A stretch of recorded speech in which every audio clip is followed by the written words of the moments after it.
Welcome to another episode of Turning the Table, sponsored by Benchmark 60. Turning the Table is the most progressive weekly videocast for today's food and beverage industry, featuring staff-centric operating solutions for restaurants and the hashtag New Hospitality Culture. My name is Adam Lamb, and I'm a career coach for chefs and hospitality professionals at cheflifecoaching.com. And want to say hello to my favorite co-host, Jim Taylor of Benchmark 60.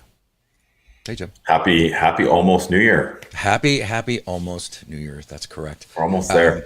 Yeah, saying goodbye to 2022 and hello to 2023. So this should be really interesting because I don't know, man. It's like I feel exhausted from 22. Like there has been so much shit gone, and it seems like every time we turned around, we were having to deal with something.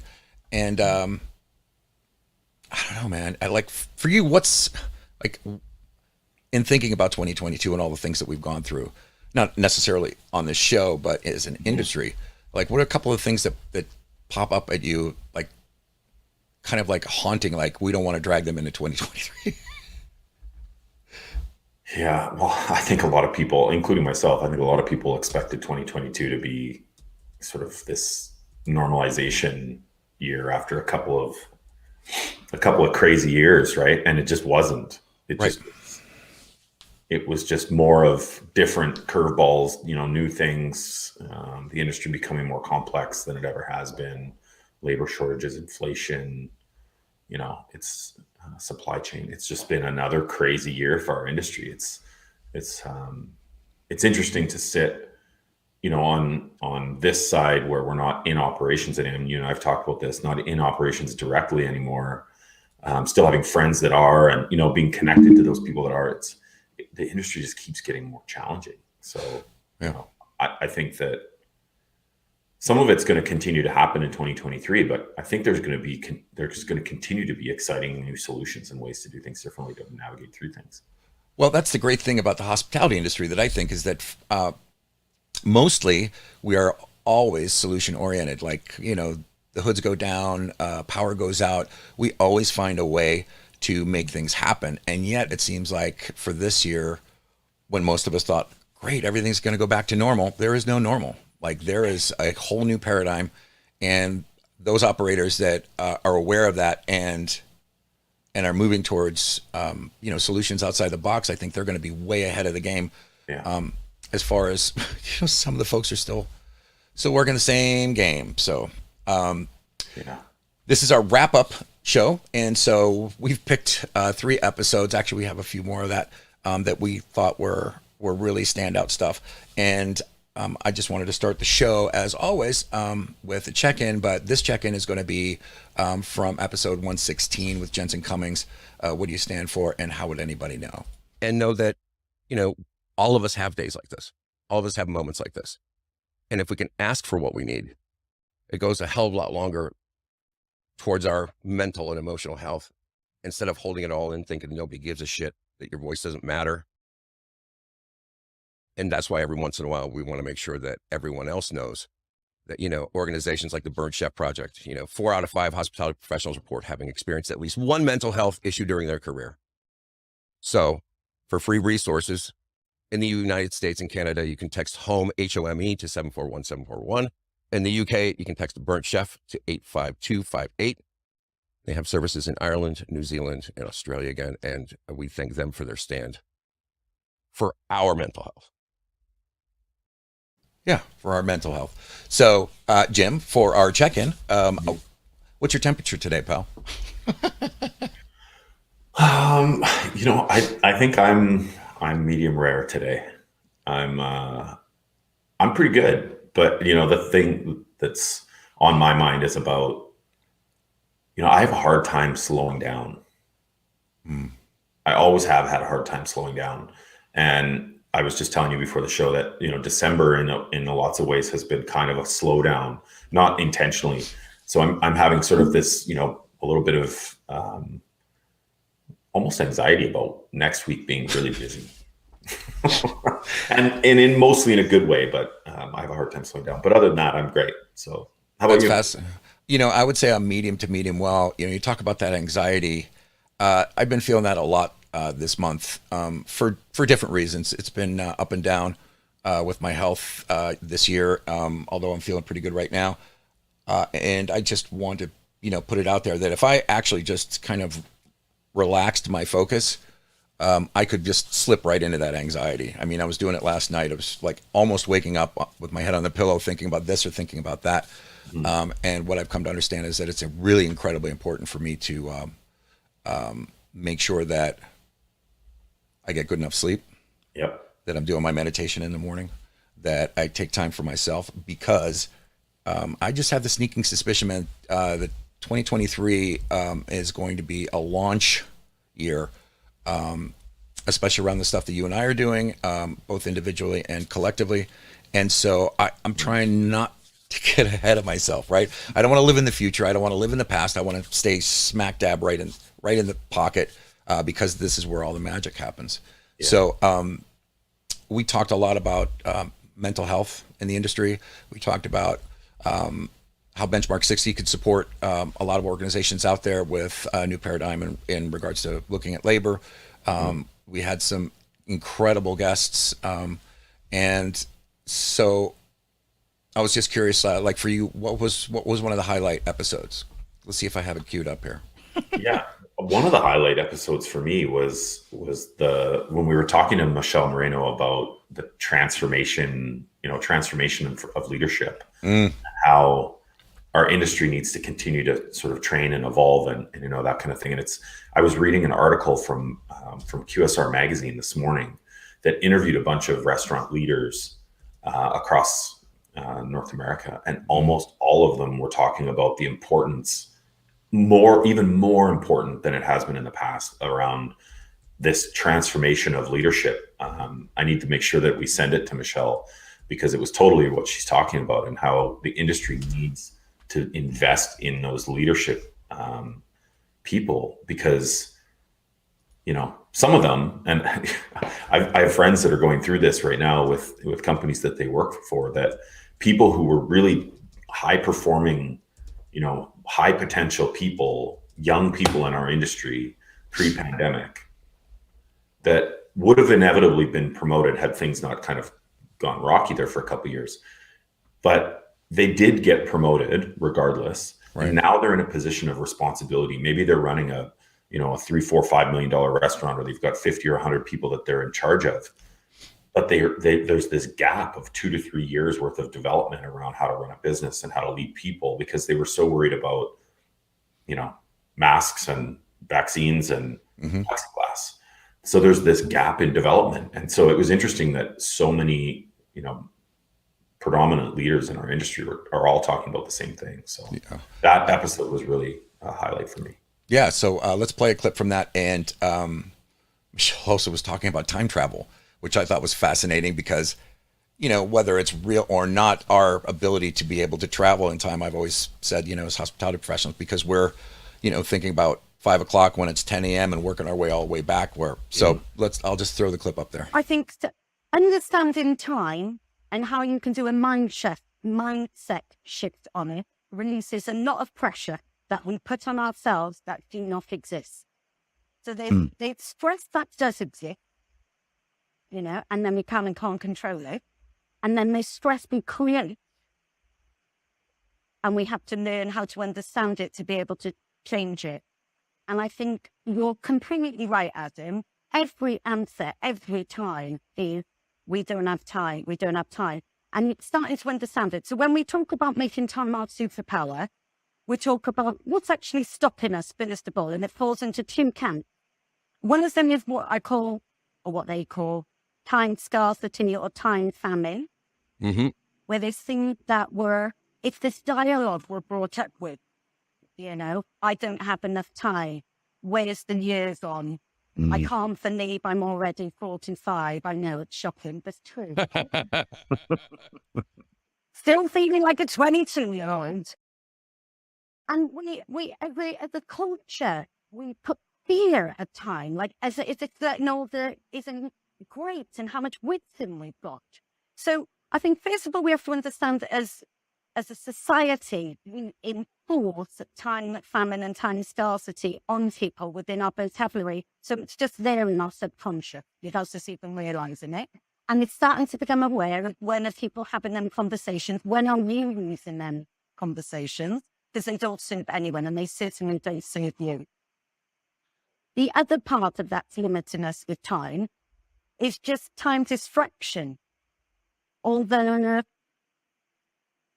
emails that we get nowadays, all the notification, is someone contacting me on Slack, on WhatsApp, on an Instagram message, on a LinkedIn DM, the speed we can get to things like on Netflix. We have all these distractions in our lives as well that keep us from doing what really will fill us up, what will make us purposeful, and what will make us be successful. And if we are successful, so are other people.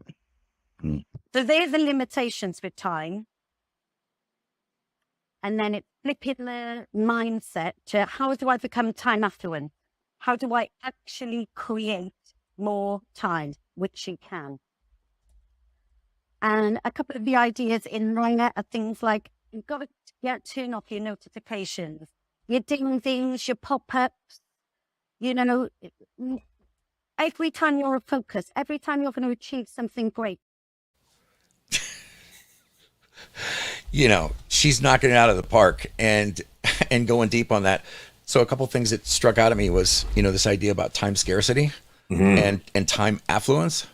And the thing that's really up for me right now is this distraction, and how do I focus in on the essential and get rid of everything else?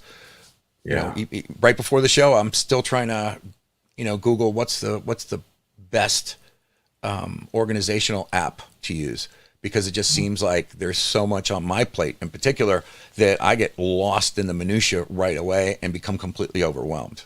Yeah. So, yeah, I mean, I completely relate to you on those things, right? You get all these different things going on between the business and the family and the, you know, the season and planning for 2023 and all that kind of stuff. I was reading a little bit the other day about the value of planning for 1 week at a time. Or there's actually a really good book for anyone who is thinking about planning. I don't think you and I have talked about this book before, but the 12-month year, or the 12-week year is a fantastic book that talks about planning in shorter sprints. And it, you know, there's some really valuable stuff in there, but overwhelm is a thing, and everybody's always running out of time. and have you put that into practice? The stuff of that book? I've put a lot of the things into practice. You know, I'm a believer in, maybe I'm old school, but I'm a believer in quarterly planning. So I still do things in terms of my business, in terms of, you know, planning for the quarter. But, you know, the 12-week year actually talks about basically trying to condense everything you want to accomplish in a year into 12 weeks. And, you know, it's not about trying to do more in less time. It's actually, what it helps you kind of work through is that so much of the stuff that we talk about wanting to accomplish is just really not important. And if you get rid of all of that junk, you can accomplish a lot in a shorter period of time. I'll send you a copy of it. Yeah, please. That would be it'll be our January book club, and we're going to include all of you folks in it. So Yeah. just get ready, because we're going to be asking questions. One of the episodes that I really enjoyed was when we had Doug Newhook and Ryan Dodge on, when we were talking about building highly effective teams. And Dodge is a very interesting guy, not only as a chef, but as an individual, highly intelligent, and had some interesting things to say. So we'll pop that in. Yeah. And how do you make them feel as valuable as, say, you know, the sous chef or the first cook who's the sharpest knife in the drawer, but might be, you know, exhibiting some uninitiated behavior, right? And might need to have somebody pull him underneath his wing and say, hey, it's time to smarten up, brother, because, you know, your skill's only going to take you that far. Chef? You know, these are great topics. I think, Doug, what you referenced in our experience together is amazing. And I know this. I know that when I come into a space, that my personality and my ability to connect and my knowledge, it looms large. in a way that can create a vacuum. And so what I have learned to do is I've learned to have my own. So I 100% agree with that. Listen, if somebody's completely satisfied in their life and they're satisfied in their hours that they work and they're consistent in their job, and the only time that you need to like really check in on them is just in passing because they've got it on lock and they're not looking for any more, which I've had those employees and I love them, and they're the backbone, they're the underdog, like superheroes of our industry that people don't see, that aren't looking for accolades, but you find a way to include them in your own journey and in your own life. And I think that for me, continuing to be curious, continuing to be a seeker and an understander of different concepts, different process, different for me recently, and I've shared this with you in Adam, you and I connected on this experience where you did 75 hard and had this profound kind of you doing 75 hard and sharing that experience with somebody, like in the process of the daily connect and where you're at with that. We have no idea how impactful that is for that person to think about their own life and outside of work, what's important and the value that they take forward and challenging themselves to do other things. And I think that my personal, what I've been successful with, feeling successful with myself is continuing to grow. And as I grow, I can observe around me an environment that's created, that's a nurturing environment for others to grow. That was a powerful conversation with Jeff Dodge. I really enjoyed that one. Yeah. And the whole idea about, what type of environment are you actually creating, both in your personal and professional life based upon what you're doing. And this whole idea about curiosity really stuck with me. And upon reflection, I realized that that's kind of been my saving grace in my career. Always having some curiosity in, and trying to figure things out, and never kind of just being complacent and just taking it though. We had other folks come on and talk about teams, leading teams. Kelly Featheringham, we've had a couple times. She's been amazing. Yeah. As a matter of fact, she'll be back in January to finish up the conversation about the ABCs of maximizing team performance. And what other episodes you think popped to you? Well, there was a good one that you and I were talking about. We were talking about planning for next year, and we were talking about, how there's companies that still don't, it's middle of December and they're wondering what Q1 is going to look like, and, right. That kind of thing. We had a really good discussion about some of that stuff a few weeks ago, I think. Yep. Right around the beginning of December. That was kind of a relevant topic. That was another good one for me. There's so many, right? But yep, that one does stand out a little bit. All right, let's throw that up because I have that absolutely queued up. What would be a better metric to use then? Well, we would encourage leaders first to look at how many customers they serve for every hour that your staff works. Because it's a more even playing field, right? The sales per labor hour concept, if you and I both go into a restaurant, you sit at one table, I sit at another table, and we have two servers, two different servers or waiters or waitresses, whatever term you want to use, taking care of us. Right. If you decide to order a steak and I decide to order chicken wings, the sales per labor hour at your table are higher than the sales per labor hour at my table. And if the staff are being measured as in terms of their performance on that, well, that number was driven by customer behavior, by what you decided to order versus what I decided to order. And so that can encourage decisions to be made in the business that might not be beneficial. But it also, if that steak used to be $38 and now it's $45, right? It's going to look, again, that number is going to be inflated and actually could confuse some things. So yeah, we try to stay away from that. I'm reminded of the fact that, this idea of productivity is something that's used in almost every other industry out there, especially around manufacturing, because it's very easy to predict, units per hour worked. And yet the restaurant industry has been like almost I don't want to say reticent, but there's a lot of people that will argue for their limitations and say, well, that won't work for me. Mm-hmm. Like I can't make sense of that because everything's dollars to dollars as opposed to counts per count. Do you know what I mean? Yeah. Yeah. And what would you say to them? Well, I would say that looking at things in terms of customer count per hour is more about people. I mean, that's always the first thing that the first argument that I would make. It's more about people. So it's more about employee experience. It's more about customer experience. It's more about, if you're always serving 5 customers for every hour, whether it's Monday or Wednesday or Friday or New Year's Eve or Easter or any day, if you're always serving 5 customers per hour, you're going to have a really consistent experience for your staff and for your employees, right? But if we look at it in terms of sales per labor hour, if you have $100 one day and $20 the next day, well, that $100 could come from one guest. Sure. And that $20 could come from 5 guests. Yep. Right. It doesn't tell us. So it could actually, you could end up having a staff member that has to serve 100 customers to generate $100. And you could have another staff member that has to serve 1 customer to generate $100.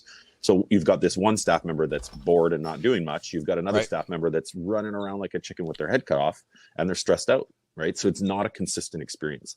So not a consistent experience. And Elliot just threw in there that's great advice, Jim. And that whole episode, episode 119, forecast, we don't need no stinking forecast, is chock full of really actionable intelligence in regards to how operators can start shifting their mindset around labor. And first I thought, wow, we're kind of getting into the nitty gritty, right? But everybody who's responded said, it was one of the best episodes they had because they really understood what it meant to choose another way.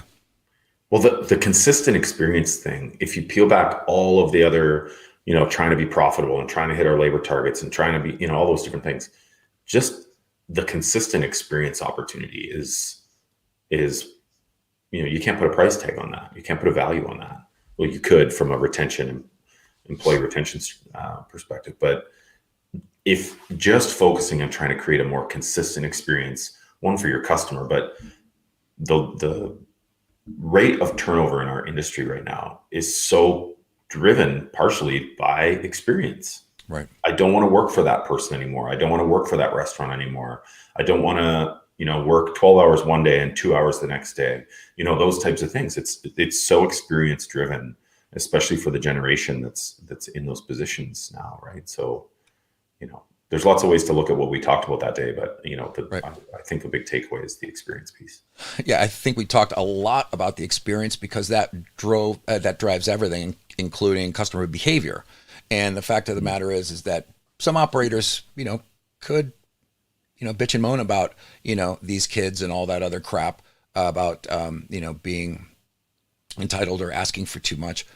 However, if you actually look at it from a neutral position, you could actually view this as a huge opportunity to really look at what you're doing and to judge whether or not, if you have 200% turnover, I don't even know what that looks like, but there are operators out there, 125, 150, 200% turnover, then that should be the first indication that there might be some for us to look at, as opposed to doubling down and now we're just going to keep going and we're just going to find the right people. Those people don't exist anymore. They've gone on to other places.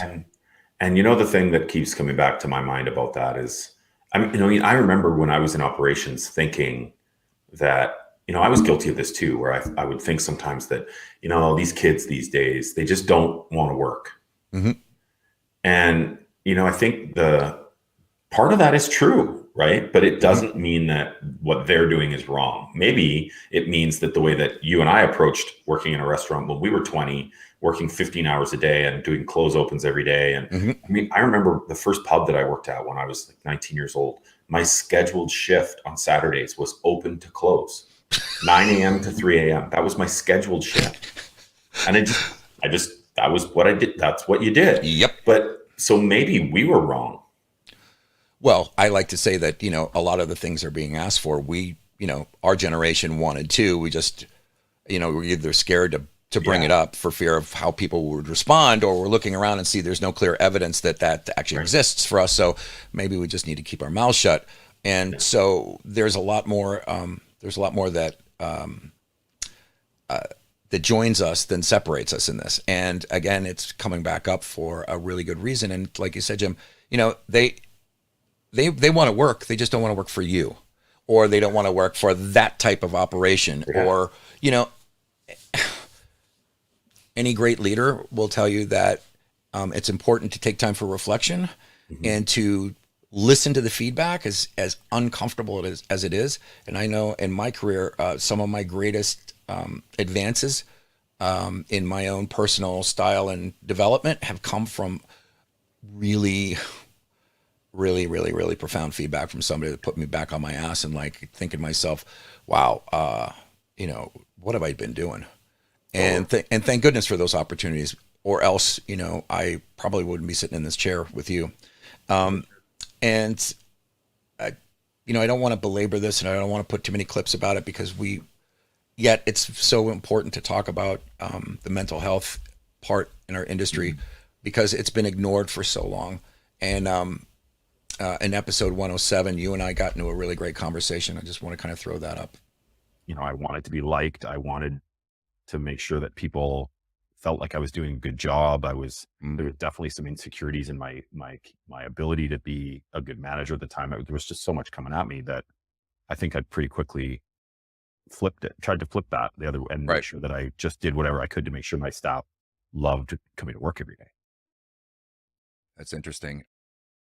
And I think this harkens back to a conversation we had with Alice and Ann on this show. I think that's episode 5 for those folks who want to pull up that podcast. We're talking, about this idea of like, you just get handed the keys one day and say, hey, can you close up? Like, there's been no formalized leadership training. There's been no sensitivity classes. I mean, if at most, you had to sit through, a 5-minute sexual harassment video in the HR office.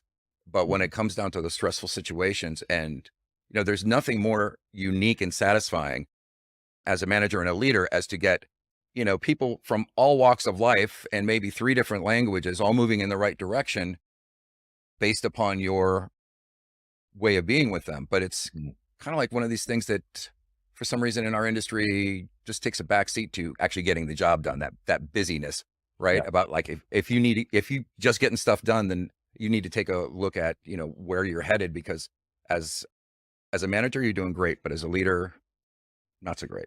Yeah. So, I think that one of the lessons that I learned early on in my management career, and really tried to make sure that I, continued to focus on. So it'd be interesting if anybody who I ever worked with listens to this, because they might tell me that I did a good job or a bad job. But a mentor of mine actually said to me at one point, I asked him, what do you want me to focus on as a manager? When I asked him that, I was asking things like, what part of service or which line item on the P&L do you want me to really work hard on? And his response was, I want you to make sure that everyone loves working on the shifts that you run. Yeah. Well, that 200% turnover thing, right? 200% turnover is a major issue. 100% turnover is a major issue. But I think I applaud the companies that are looking at that 100% turnover or 200% turnover and saying, it's not the kids these days that are doing something wrong. We need to look at how we adjust how we operate in this industry in order to have success long term. I mean, it's about growth and change, right? Jim, what are some of the things for 2023 that you're looking forward to? I would love this show to be about like bringing 2022 to a close and sewing it up and tightening it up. And now we're going to move into 2023. What are some of the things that either excite you or interest you? Because I know there's still a lot of stuff going on. There's the Fair Wage Act where, with limited service restaurants, there's a lot of, I guess I would say, turmoil. A lot of things are unsettled as it is right now. So what are a couple things that you're looking for as, bellwethers or markers that the industry is getting it and turning it around?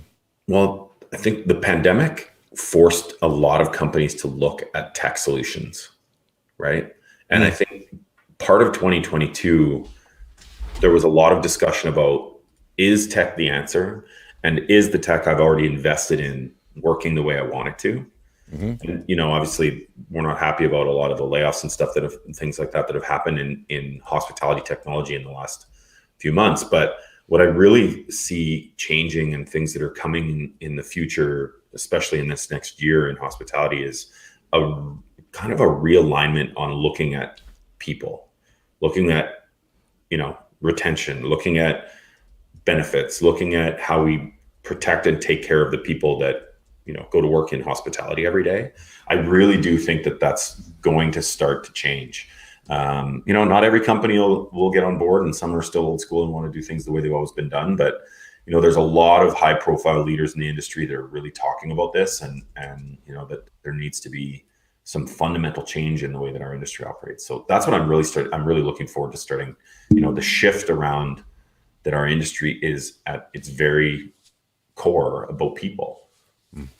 Right. I What think about you? we made that point in episode 119 that, you know, this is a human business. It's you know, some of its personality, some of its energy, but it's all about people, people serving other people. And as we became more clever, right, and started introducing all these different tech answers and all that stuff, it started to get away from you know, the human touch. I remember very clearly having a conversation with Laura Brankus, a general manager of mine, once when I was pissed off, and she says, you know, don't you understand don't you get the God in what you do? And I'm like, what are you talking about? She said, what you do is we provide people a sacred space, an opportunity to come around a table. That's an excuse, right? To come around a table. These folks may not have seen each other for a while, and it's an opportunity for them to actually start being relationship again. And so I would say that this business is, and will continue to be about relationship. And the more we invest in techniques, processes, trainings, I spoke to somebody the other day who's all about training. She's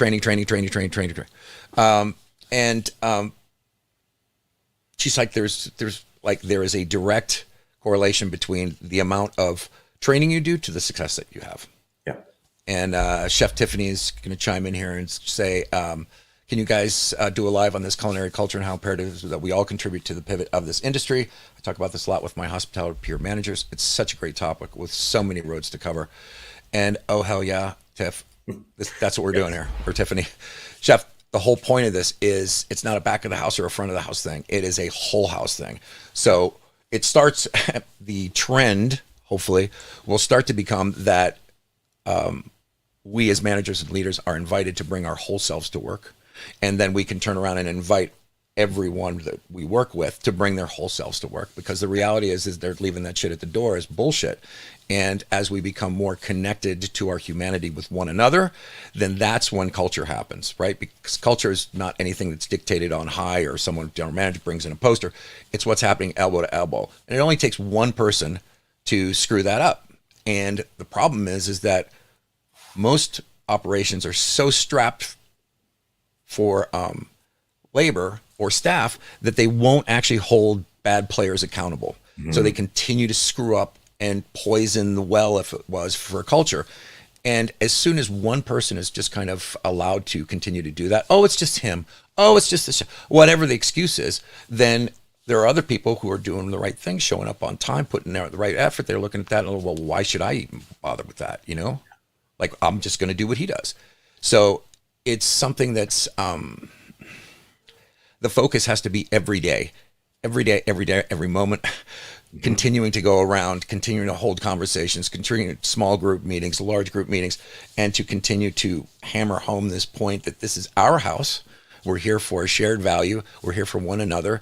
And that's how we create the culture moving forward, both for the culinary portion and for the front of the house portion. But it can't be happening in the back of the house and not happening in the front of the house. 100%. It has to be all the way. Trust me, because I tried that. It doesn't work. And you know, that performance management thing that you're talking about, it's amazing. I mean, so when I was in operations for a very long time, and we did this annual survey every year of all of our employees, a company, 5,000 people. And we always thought there was, things that the team or the employees or the staff wanted us to work on were going to be things like, culture building, these exciting, events that we would put on, and, how to do more, build sales more and be more profitable and give people raises and all these different things, right? Every single year, the number one thing that came up, and we thought we were good at performance management, the number one thing that came up was deal with poor performing employees faster. Yep. Every single year. And you know what? Full transparency, we never really got all that much better at it. But it's important. And I have to make another comment about what we were talking about earlier in terms of this, about people and bring your whole self to work and that kind of thing. Mm-hmm. If I had one wish for our industry and how management talk about staff, it would be to stop referring to them as bodies. Yep. Or hands. People. Or hands. Or hands. Oh, tomorrow's going to be busy. How many more bodies do we need to throw at the schedule? I mean, every time I hear that, it literally makes me cringe, because it's people. And, I think that's just, there's so many examples like that of ways that we can continue to shift in our industry around how to take better care of the people that work in it. Well, and the reality is, words matter, words have energy. And if you're communicating, even if it's, just behind in the manager's office, talking about bodies, that sets some energetic paradigm where people start to pick up on that. And we're not, hey, listen, whatever comes out of your mouth to them interpersonally becomes like, yeah, that's just bullshit, because you guys don't value us as human beings. And I am here to tell you that I was one of those people who, for a while in his career, only looked at names on a schedule. Not even look at the names. I would look at the position and which position needs it. So I would always have the column head that, fryer, grill, whatever. And just to make sure that I had all my stations covered. So I was starting to look at the station as opposed to the person doing it. And that brings me to probably one of the things that I'm hopefully looking forward to in 2023 is most operators really understanding that in order to succeed, you need to have the right person in the right position. So you could have somebody who's really, really good at serving, and then because you're strapped, you hand them the keys and now they're a lead server, and they do a crappy job because they haven't been trained, because nobody's role played with them. And so I'm looking for this opportunity again to be more humanistic in our interaction with our staff, because that has a direct correlation to how our staff are interacting with the guests. And so there comes, all right, so you want to eat or you want to dine? Like, what is it? Am I an order taker? Am I touring you through the menu because I'm invested in what's going on? I'm invested in your experience. Do I want to get that second drink order? Do I want to get a dessert order? Am I actually talking about desserts when we're talking about the meal in of itself? So all these very, very, very simple, proven techniques come back because everybody's heart is open and connected, because now you see them as something more than just a seat in the table. Now you're thinking about your grandmother who's sitting there. And I know that sounds ridiculous, but that is at the core of what we do. It's true. Yeah. Yeah. All right. So, gosh, again, it feels like the energy's just start moving. Like, how long are we going to go for today? 34? No. So, I just wanted to say, Jim, to you, thank you so much, for being my partner, and for creating this show with me. And I have had a great deal of fun and take a great deal of pride in what we do here, and I continue to look forward to that in 2023. So thank you, brother. Yeah. And thank you. I mean, we wouldn't be doing this if it wasn't for you. So I'll never forget the call that I got from you. We're going to do a podcast. And I said, we are? Here we are. So, well, and definitely that's something I'm looking forward to in 2023 as well, as just continue to find ways through this platform and as many others as possible to provide solutions for our industry to move forward. And lest I forget, I want to thank our long list of listeners and supporters, who there are too many names to mention, and also our Benchmark 60 team, who support us with their enthusiasm and cooperation. And so I wanted to say goodbye 2022, hello 2023, and may this be the best year ever. Happy New Year. Thanks for listening, everybody, and we'll catch you next week on Turning the Table.